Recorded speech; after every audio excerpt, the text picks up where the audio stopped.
Holy Spirit to minister to us this morning. I would like to read from the book of Matthew, chapter 11, verses 27 to 28. The word says, "All things have been handed over to me by my Father, and no one knows the Son except the Father, and no one knows the Father except the Son, and anyone to whom the Son chooses to reveal him. Come to me, all you labor and are heavy laden, and I will give you rest." Hindi mo kami magpanalangin sa iyong mga kulong or our tithes and offerings sa pagkakataon natin. We bring this up.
Dalay ko na may kumaon ng mga kamahal. Salamat Ginoo sa mga maayos ng Ginoo. Pinapasalamat kami Ginoo sa utang iyong pinatugod. Maayo man hindi Ginoo. Pero ang katuyuan na sayang kami, alang kini para sa mga kaluluwa.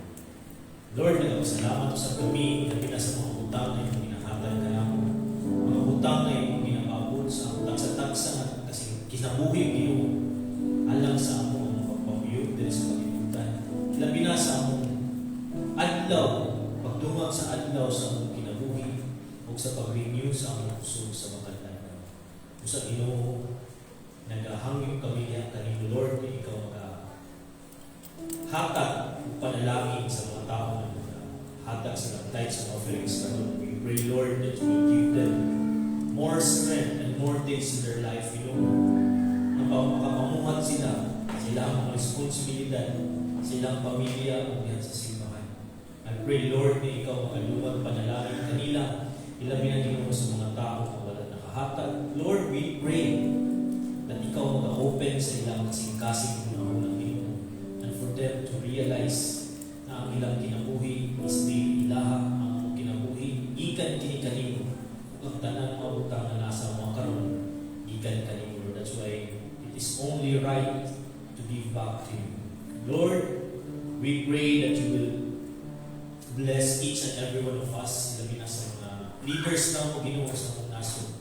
Ikaw maghahatag kanunay wisdom ngadto kanila na ang ilang pagbuhaton mga desisyon Ginoo is mahimong yung makahatag og kalambuan sa mga naso. And I also pray Lord na ikaw mag-open up sa ilang heart at sa ilang mind na mudahog gyud diha kanimo. Ikaw ang unahong usa ang ilahang mga intentions Ginoo para mahimong hapsay ang pagpamuyok diri sa kalibutan. Sa makausap pa Ginoo, nag-aapusap kami sa imuhang mga servants na magadala sa imuhang pulong karon adlaw sa Domingo. Na ikaw magadungag sa ilang puso, pinaagi sa imong paghatag og grasya kanila. Mahimo nila ang ilahang responsibilidad sa pag-share sa mga pulong, mapaabot sa tagsa-tagsa ng mga tumuluo ang imong mensahe alang kanang karong buntaga.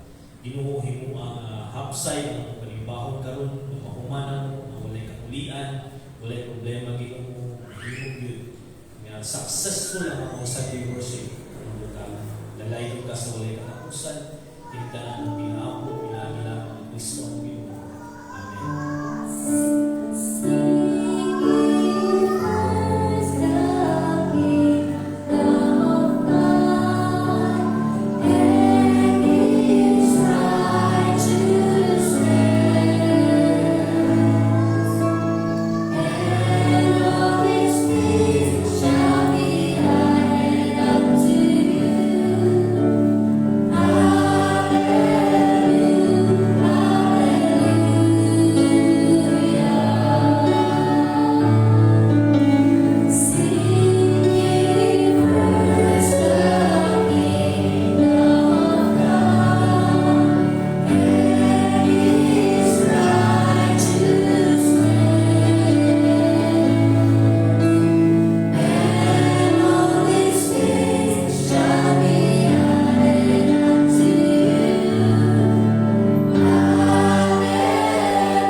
Magwawali, karong buntaga no, walay lain mo si Mrs. Janine Albas. Atong palakpakan sa mga.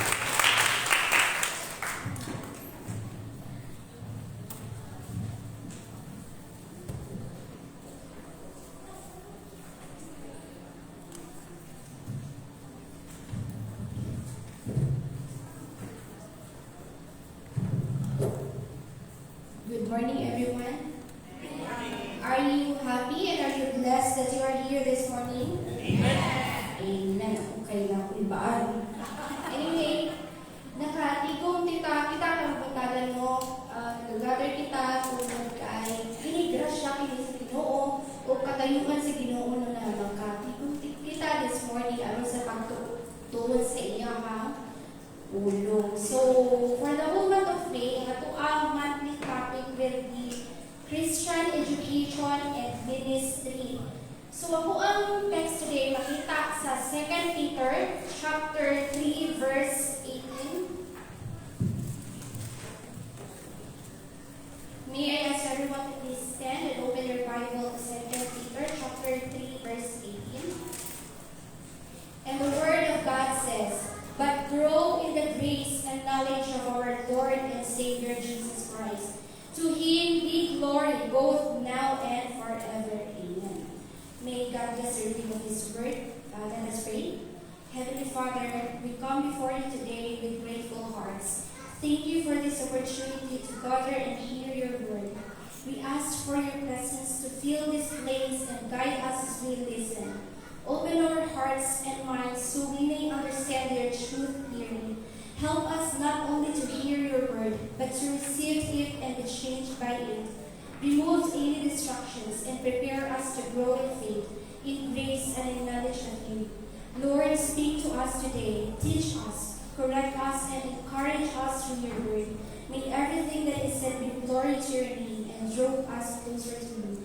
In Jesus' name we pray. Amen. Balik sa paglingkod. So, good morning again. Ako ang theme this morning is entitled Daily Growth in Christ, a Life of Faith and Service. So, before we begin, let us talk about stagnant faith. So, what is stagnant faith? So, when you say stagnant, something that is not moving, di ba? So, unsa kaha ang mahitabo sa isa ka butang na angay paunta siya ng tubo, pero muhulong na siya sa pagtubo. No, like example, a child who stops growing. Maybe there is something wrong with a child or a plant that stops growing. No, mamalaya kini or mamatay. And a relationship that stops growing. No, ang inyong gugma towards each other is hinahinay ko na mawala. So, ang pagtubo is not an optional in life. So, it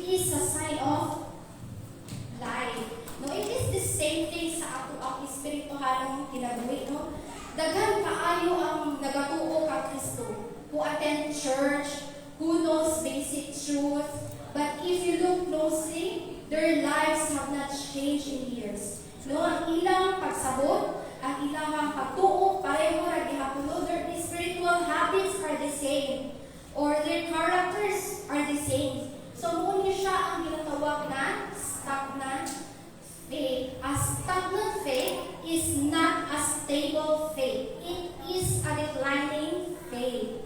No, mo ni gisulat ni Peter, dili lang kay pinagi sa pagkasig, kundi direkta sa isa ka sugo. So, ano masakitan dyan nato?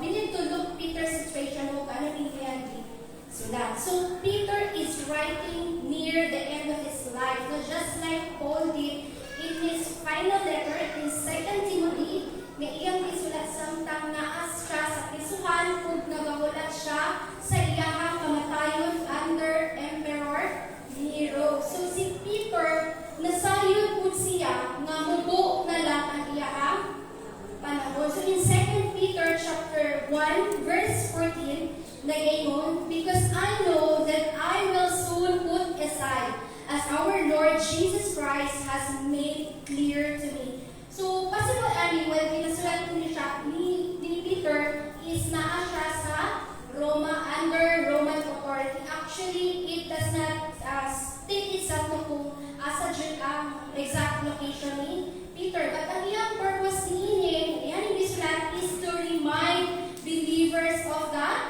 truth and to warn them about false teachers and to encourage them to grow spiritually.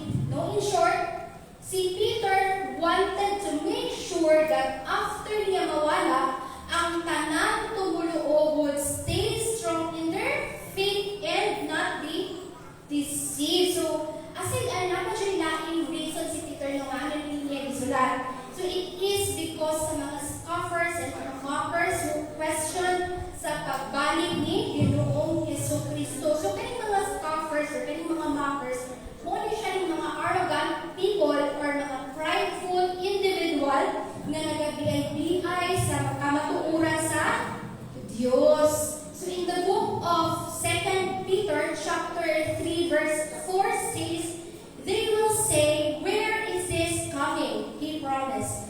Ever since our ancestor died, everything goes on as it has since the beginning of creation. So kanina na pulong nag-cause siya sa mga believer na mahimong careless thinker, no? Or na-divert at nahuna nila that God is not coming soon, judgment is not real, and we can live whatever we want. So Peter, sulat niya to correct this thinking. So mauni ang final warning of Peter is to grow, because a growing believer is a protected believer. Amen?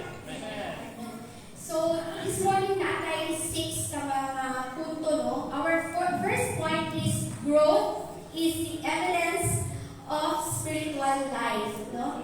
When Peter says grow, he is describing something natural but also something commandment, no? So, growth is a command, not an option. Do you believe that? Amen. So, ang pagtubo na ay duha ka aspeto. First is a result of life, and second is a responsibility of the believer. So, meaning spiritual growth is both a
grace you have been saved through faith, and this is not from yourselves. It is the gift of God, not by works, so that no one can boast. Yes, amen. God initiates, saves, and gives us new nature. So to make it short, you cannot grow spiritually unless God has first given you life. No? Pero ang pagtuo, nagkinahanglan ko din siya o tinuha. So kinahanglan ko tinuhaon na ato ang sarili na ito na spiritual life. Because if there is no hunger, there will be no growth. So kanis spiritual stagnation, dili ko di siya mahitabo diha. No, it develops slowly when a person loses their desire of God or lack of hunger sa pagpangalaga sa tuang buhay na Diyos. Second, comfortable with routine. Ganyan may iwan yung isa na po sa grupo. Routine itself is not bad, but it becomes dangerous when it replaces with passion. So, ang usa ka magtotoo, mahimong magpadayon pag-ato sa simbahan, pag-ampo, or reading scripture, but only out of habit. No? Comfort can quietly replace growth. And also the third one starts neglecting God's word. Ang pulong sa Diyos mao ang source sa espirituhanong pagtubo. When it is ignored and rarely engaged with, a person's understanding, conviction, and strength begin to weaken. No? Walay pulong, there is no direction for growth. This is why in Hebrews chapter 5 verse 12 gives a strong warning. It says that some believers, instead of growing and becoming teachers, are still like beginners who need to be taught the basic truths of God's word. No? They still need milk instead of solid food, which means they have not matured as expected. So the main point, is really not matter how long ang usa ka Kristohanon nahimo siyang Kristiyano, but about whether they are actually growing. No? Ang tumulo mahimong faithful in many years, but still remain immature if there is no spiritual growth. So spiritual growth is not about time. It is about progress. So God expects believers to keep growing, not to stay at the same level. So imagine a person who only eats once a week, pero nag-expect siya na healthy siya. Possible ba na? No. The same sa atong lawas, so we need regular food to stay healthy. Our soul needs daily spiritual nourishment also to grow and remain strong in Christ. Amen? Because you cannot grow spiritually without consistent nourishment. Amen.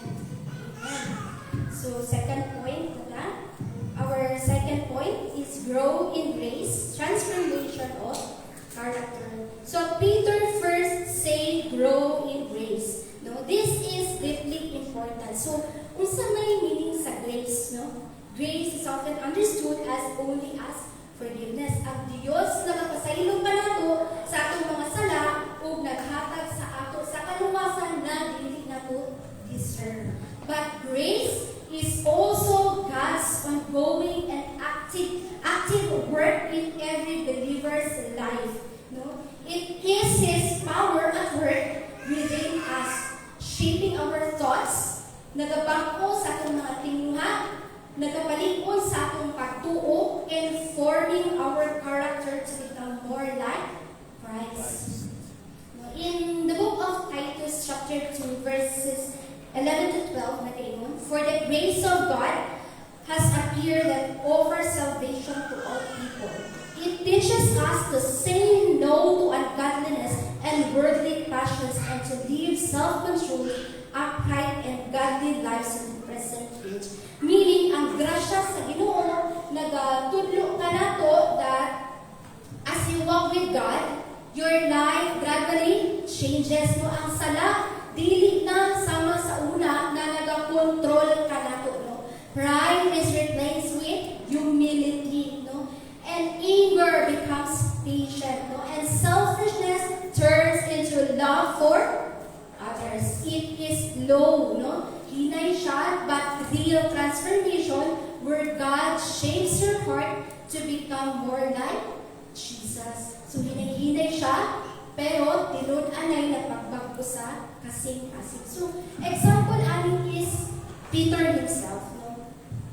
Peter's life shows grace in action. So, before, he was impulsive or reckless. So, this refers to the moment in the book of John, chapter 18, verse 10, samtang ginadakop si Ginoong Jesucristo dito sa Garden of Gethsemane. So, Peter suddenly drew his sword and cut off the ear of the high priest servant. So, meaning, he acted quickly. Emotional siya or wala niya ginahuna-huna ang sitwasyon. Instead na musalig siya sa plano ni Ginoong Jesucristo, he tried to fix the situation by force. So, si Peter, naani siya'y kadasig, no? Pero dili siya kapugong sa iyang kaugalingon. He loved Jesus, but he still reacted in flesh rather than spiritual wisdom. And the second one is he was fearful. This refers to the book of Matthew, no? Where Peter denied knowing Jesus 3 times, no? Bisan pa rin si Peter na dili jud niya diyaan si Ginoong Jesucristo. But when pressure came, he became afraid and he chose self-preservation and he denied his relationship with Christ. So when things were easy, Peter was confident. Apan sa dihang niabot lang ang katalagman, ang kahadlok jud ang natigbabaw kaniya. So ikatulo ni ini is when he was unstable. No?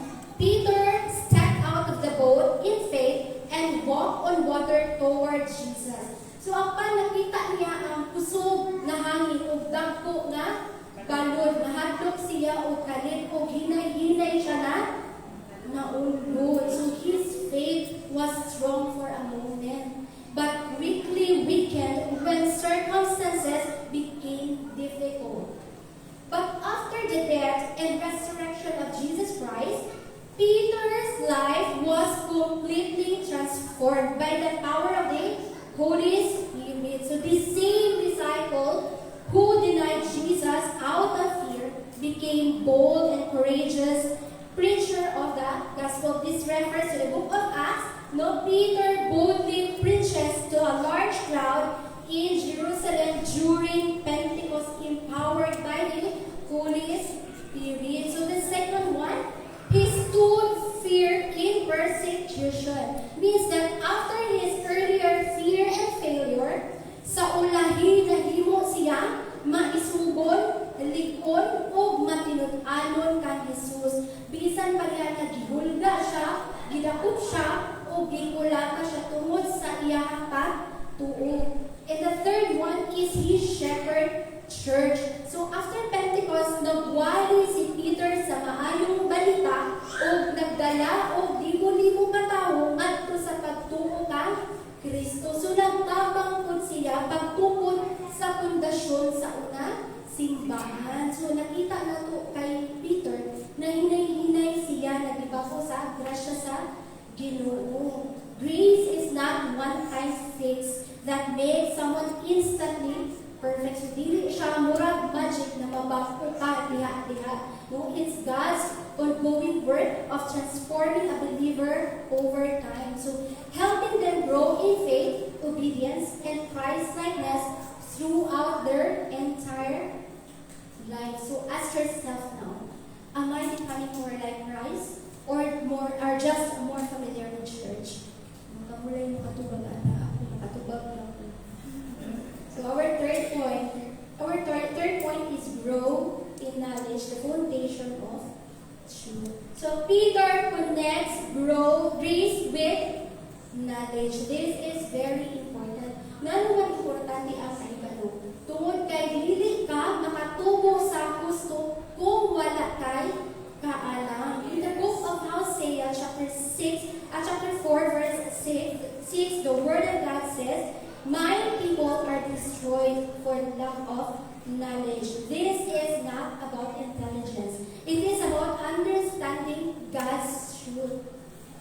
So there are two types of knowledge, no? The head knowledge and the heart knowledge. So head knowledge is understanding God's truth in mind, learning words and gaining the right foundation. However, it becomes truly meaningful when it turns into heart knowledge, no? Where that truth is lived out daily. So heart knowledge means God's word is no longer just information, but a reality that shapes your character, your decisions, and way of life. Nagmold kung kinsa ka o unsa ang imuha ka kinabuhi. So ang ato ang pagtubo nagkinahanglan jud aning duha ka kaalam. In the book of John, chapter 17, verse 3, na gayon, "Now this is eternal life, that they know you, the only true God, and Jesus Christ, whom you have sent." So when Jesus says eternal life is to know God, no, it's not just about a fact, but a real relationship. No, to know God means dili lang kay makahibalo ka about Kanya, but also to walk with Him, love Him, and live close to Him every day. So example, ani is kaning mga burials, no? It's a group of Jews in the book of Acts, no? Known for their noble attitude towards God's word. Dili sila basta-basta na musaling lang. They carefully check the scripture every day to see if what they heard was true. So the burials teach us that good believers listen with an open heart but does not accept everything immediately. No, malinaw sila, pero ilang gina-check sa scripture o sa pulong sa Diyos to make sure it is true. So in short, Christian education is not something extra or optional. Sa kinabuhi sa isa ka tumuluo. Importante kini para sa atong espirituhan pagtubo. It involves learning God's word, understanding His truth, and being formed in a biblical worldview. So kung dili di ay mo sakto na pulong sa Diyos, mahirap mo ra di ay na magsalig ra ka sa uban, limitado po ang imuhang espirituhan ng pagtubo. Kaya ang kasulatan, mao ang pundasyon sa lipon o mature na pagtuo. So kung wala ini, kulang ka sa direksyon, dalit ka mataro, o lisod mo tubo sa gusto nga paagi. Okay? Fourth point na ta. Paspas na kayo po. Our fourth point is growth protects against deception. So kining deception, po niya siya kanang pag-ilad sa tao no, na pinaagi sa pagkatuon na hindi tinuod. So Peter's warning about false teachers is connected to spiritual growth. Kay kung dali ka mailad, dili ka mutubo tarong sa imo pagtuo. Sometimes growth leads to discernment, which is the ability na makasabot sa mga situations or makabuhat o mga wise decisions o makaila ka sa tinuod o sayop, makabalukog ka sa maano o daotan. So as a believer grows spiritually, mas mulalong pa jud o mas klaro ang ilang ability to recognize the truth, no? Dili na sila dali mailad o mas kahibalo na sila mo-avoid sa mga butang na mga sayop. So in 2 Peter chapter 3 verse 17 na ingon, "Therefore, dear friends, since you have been forewarned, be on your guard so that you may not be carried away by the error of the lawless and fall from your secure position." So Peter warns believers not to be carried away. This means, delikado ang deception. So possible na mahilan ka o bili ka na bantay kanunay. So even believers can drift away, no? Matarong o hinay-hinay na mawala sa husto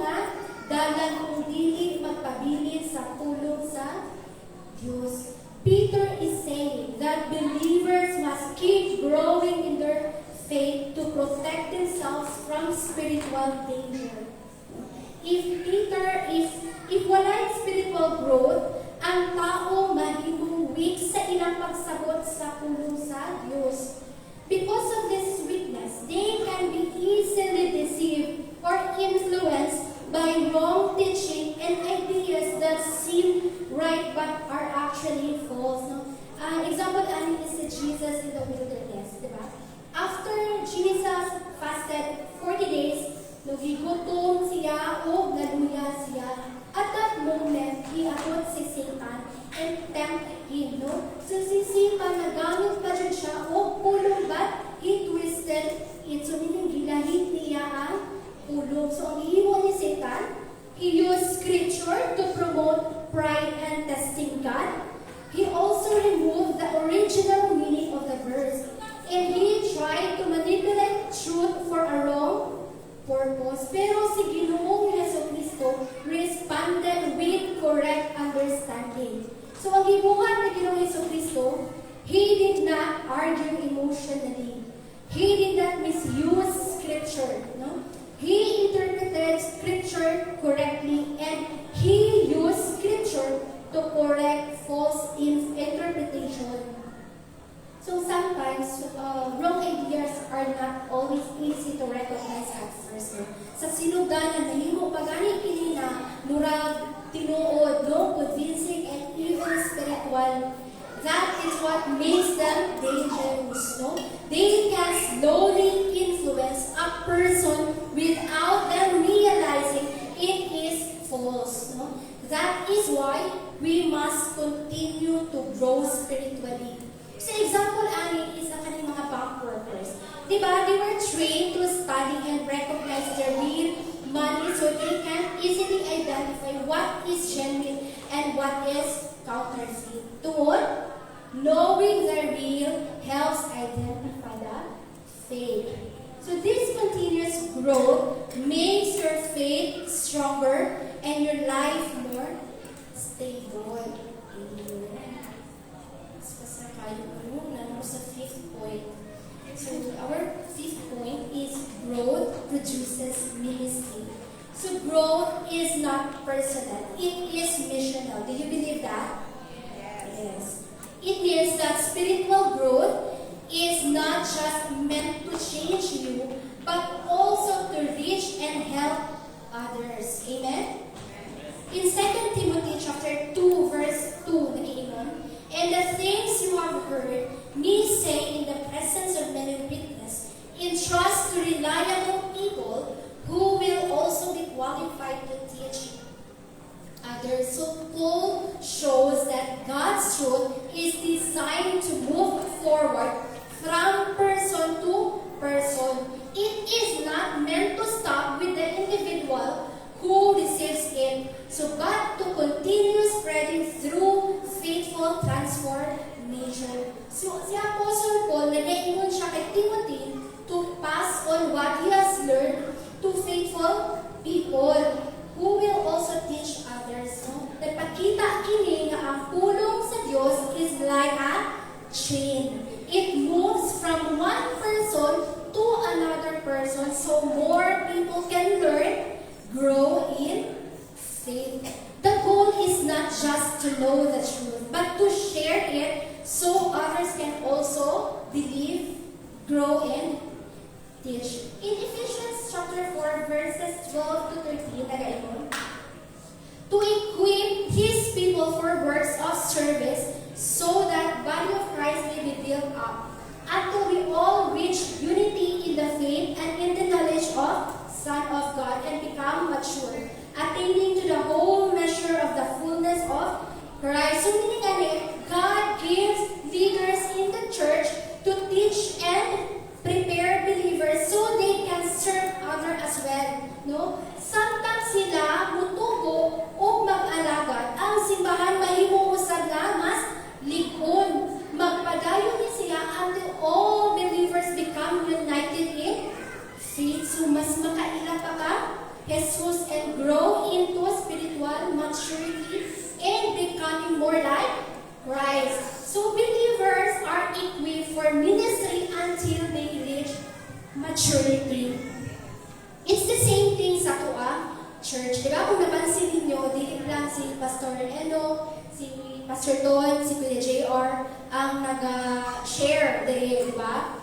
Also kami na nakamubal sa leadership training, itagaan ko din og privilege no na maka-share. No? Ako, dili man dyan ko hawod mag-imo og sermon no, or dili ko hawod mag-share or even na mag-istorya sa daghang tao. But I have been trained, no? And even now, I am still in the process of being trained. So as a believer, sa kuha, personally, kinahanglan ako tumanon ang ako ang responsibility sa church tungod kay mo siya ang part nako na mag-grow ko spiritually. Dili man jud sa yuno ang magtuon sa pulong sa Dios. But I believe inubanan sa pag-ampo, inubanan pud sa imong kadasig na magtubo ka o grasya sa Ginoo, hinay-hinay jud na magtubo kita. So let's go back. The word equip means to be made ready for purpose. It means a person is trained, prepared, strengthened, and given everything they need to do what is required. In Christian life, God equips believers so they can grow and serve Him well. So gibuhat niya kini pinaagi sa paghatag kanato o kahibalo sa iyang pulong, no? Aron masabtan pud nato ang kamanuoran at ato ang mga spiritual gift so we can serve others, no? Gihatagan usab ta niya ang pagsabot so we can make wise and right decision. So most importantly, God also works in our hearts through the Holy Spirit, changing our character to become more like Christ. E nagahulma sa atong kinabuhi ngadto sa pagkasama kang Kristo. In the same way, we become ready po sa tuang pagkinabuhi sa atong pagtuo sa epektibo nato na pagpangalagad. So to make it short, Christian education shapes believers to teach, to disciple, and guide others in faith. But true ministry, impact begins with personal growth. Do you believe that? Because we cannot give what we do not have. Yes. So example, a cup. Imagine a cup, di ba? It must first be filled before it can pour out. This means, ang usa ka tao kinahanglan una makadawat gikan sa Dios sa iyang pulong, kamatuoran o espirituhanong puso before they can effectively share or give to others. In the same way, spiritual life must be nourished first before it can overflow and bless others. So ask yourself now, who is growing because of your life? Naana ba? Our sixth and last point is growth is a lifelong journey. So Peter ends his letter in 2 Timothy chapter 3 verse 18 with the command to grow, because he wants every believer to understand that Christian life is never finished or complete. No, dili siya isa ka butang na after nato madawat makuha na or diha na lang taman. Instead, it is a continuous journey. So every day, God is still teaching us, shaping us, and helping us to become more like Christ. Yes. So we are always called ayon sa pagtubo sa grasya, grow in our knowledge of Jesus, and grow in our obedience to Him. So bisan pila na takatuig ang Kristohanon mo, there is always room to grow deeper and stronger in faith. Amen. That is why Peter's final word is grow. Aron pahinumduman kita nga ang kinabuhi sa Kristohanon is a lifelong journey of becoming more like Christ until the very end. So in the book of Philippians chapter 1 verse 6, nag-iingon, being confident of this, that he who began a good work in you will carry it on to completion until the day of Christ Jesus. So kanisya na passage teaches that God who began a good work in us will continue it until it is fully completed in Christ. So God does not stop working in our lives. He keeps shaping, growing, and transforming us. So as a believer, we should never stop learning God's Word because ang Diyos wala po di ay napuno o pag-work sa tuang kinabuhi. No? Even if there are times na when we feel spiritually cold or nalayo kita because of some different situations or mga difficulties na atuang na sinati, no? But we must remember na ang Diyos matinod anon gihapon and continues to shape, correct, and grow us. That is why we should always connected to Him through His Word and prayer. No matter what we feel, we should not give up or stop seeking the Lord. Because spiritual growth is a continuous journey and God is always working in us every day. So sa atong Christian life, there is no spiritual retirement as well. No? Unlike sa trabaho na pwede ka mo retire.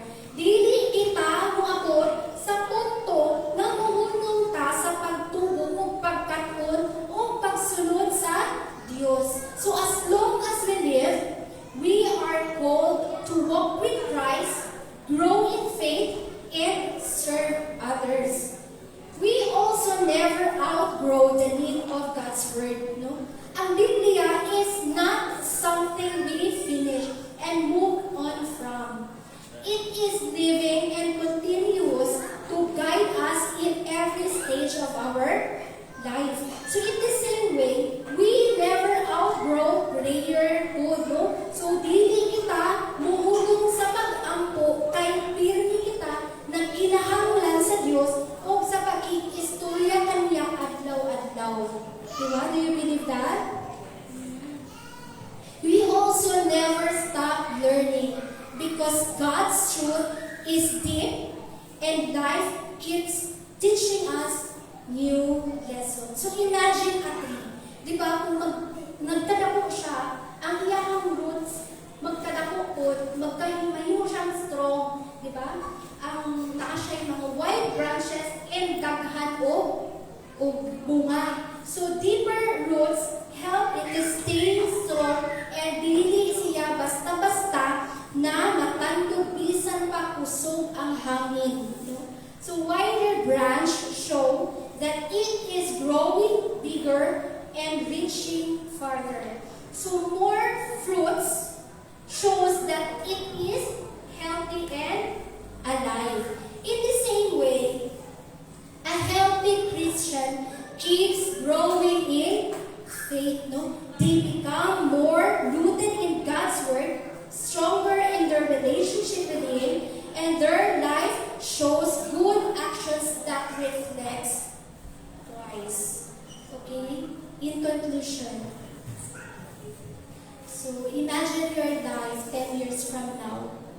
Will you be deeper in truth, stronger in faith, more like Christ, or the same? Ang Kristofano is not just about attending church, no? Or being physical present sa tanang church activities. A person can go to church regularly, yet still remain stagnant, no? If walay tinuod ng pagbago sa kasing-kasing sa ato ang kinabuhi. So true faith is not measured by attendance, but by transformation and ongoing growth in Christ. It is also not enough to simply hear God's Word. Ang Biblia teaches that we must not only listen, but also obey it. No? Hearing sermons, reading scriptures, and joining Bible studies are important. But if walay application, there is no real growth. So without obedience, ang tumuluo can become stagnant, staying the same spiritually even while being exposed sa kamatuuran. Instead, God calls us to grow and become more like Christ every day. This means learning more about God, growing stronger in faith, and living out what we believe. Spiritual growth is a daily process that keeps us from becoming stagnant and allows God's Word to continue shaping our thoughts, character, and life. Because a living faith is a growing faith. So don't stay where you are. Padayon kita sa pagtubo. Let us pray. Heavenly Father, salamat kayo kanino Ginoo sa iyong pulong ang nadulugan puntagan. Thank you for reminding us that you are calling us to grow in grace, in knowledge, and in becoming more like Jesus. Ginoo, tabangin kami na dili magpabilin nga stagnant sa aming pagtuo, kundi magpadayon sa pag-uswag uban kanimo matag-adlaw. Shape our hearts through your word. Strengthen us through your spirit. Help us to be doers of your word and not just hearers only. Teach us to walk closely with you in prayer, in obedience and in faith. Lord, we surrender our lives to your ongoing work in us. Continue to transform us, guiding us, and make us more like Jesus. We give you all the glory, honor, and praise. In Jesus' name we pray. Amen.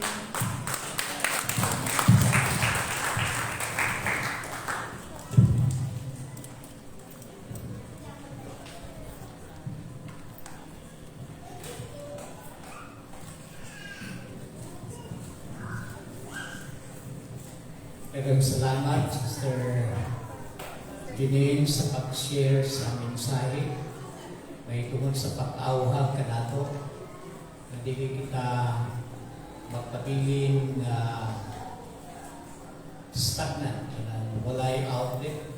Sama sa isulti sa Biblia na tunay usa ka dagat dito sa Middle East na tinatawag na Dead Sea. Nagpasabot na wala siya outlet o walay mabuhi na isda niya na ang klase na dagat. Kung stagnant ang atong pangangalagan, wala kita outlet, wala kita nagpaambit sa pulong sa atong buhi nga Diyos. Ang atong kinabuhi wala kay tinuod na kahubugan.